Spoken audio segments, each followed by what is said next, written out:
அனைவருக்கும் good morning, praise the Lord, shalom, சமாதானம் உண்டாவதாக. இன்னைக்கு காலை வசனமானது சங்கீதம் 34வது அதிகாரம் 18வது வசனம் இப்படி சொல்லுது: The Lord is close to the broken hearted and save those who are crushed in spirit.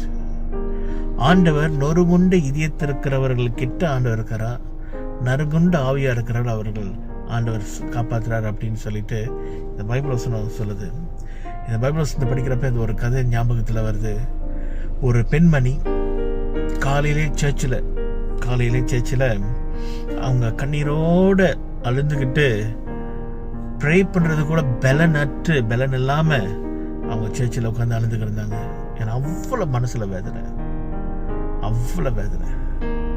அது இந்த வேதனையாக உட்காந்துருக்கிற இந்த பெண்மணியை பார்த்து கொண்டு இருக்கிற ஒரு வயதானவர் கிட்ட வந்து என்ன சொன்னார்னாக்கா, சில வேளை கண்ணீர் தான் நாம் தேவனிடத்துல செபிக்கின்ற ஜெபம். தேவன் உன்னுடைய ஒவ்வொரு சொட்டு கண்ணீரையும் அவன் அண்டர்ஸ்டாண்ட் பண்றார் அப்படின்னு. இந்த பெண்மணி அப்படியே தலையை மேலே தூக்கி அப்படியே சர்ப்ரைஸோட அவர் பார்க்கும்போது அதுக்கு அவர் சொன்னாரா, நீ கவலைப்படாத, மன பாரத்தில் உன்னுடைய பாரத்தை தேவன் அறிகிறார். அந்த மூமெண்ட் வந்து அந்த பெண்மணி ஒரு காரியத்தை உணர்ந்து கொண்டாங்க. என்னன்னாக்கா, ரொம்ப கஷ்டமா வேதனையா இருக்கிற நேரத்துல நான் தனிமையா இல்லை, என் கூட கடவுள் இருக்காரு. சோகம், வழிகள் இது உண்மையானது. ஆனா தேவனுடைய பிரசன்னமும் நம்ம கிட்ட இருக்கிறது, அதுவும் உண்மையான ஒரு காரியம். சிலவேளை நம்ம நினைப்போம், நம்மளை அறிஞ்சு கொள்றவர்கள் யாரும் இல்லை, நம்மளோட பெற்றோர்களை நம்மளை அறிய மாட்டேன், நம்மளோட வேதனைகள் நம்ம காரியங்கள் நம்ம அறிய மாட்டாங்க.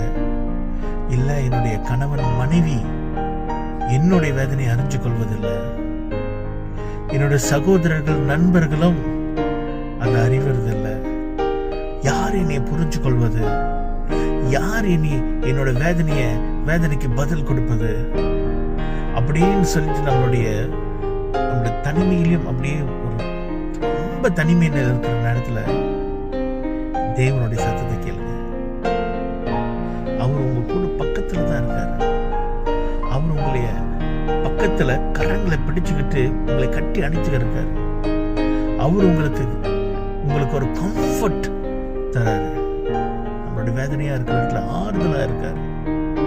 நம்மளுடைய வேதனை அது ஒரு முடிவு இல்லை. நிறைய பேர் என்ன பண்றாங்கன்னா, இந்த வேதனைக்கு இதான் ஒரு முடிவு, இதுக்கப்புறம் நம்ம லைஃப்ல வேற ஒண்ணுமே இல்லை அப்படின்னு சொல்லிட்டு நம்பிக்கையை விட்டு அவர்கள் நிறைய தற்கொலைகள் மற்ற இதுக்கு போறாங்க. ஆனா ஆண்டவர் என்ன சொல்றாரு, நான் உன் கூட இருக்கேன். ஏங்க நம்ம கூட கடவுள் இருக்கும் போது நம்ம தனிமையா இருக்கிறத ஃபீல் பண்ணணும். தேவன் உங்களோட இருக்காரு.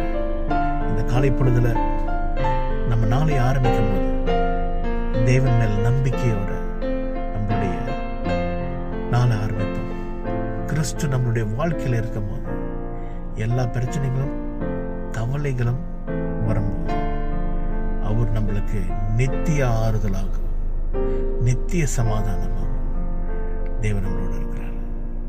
கர்த்தர் அனைவரையும் ஆசீர்வதிப்பாராக. See you tomorrow.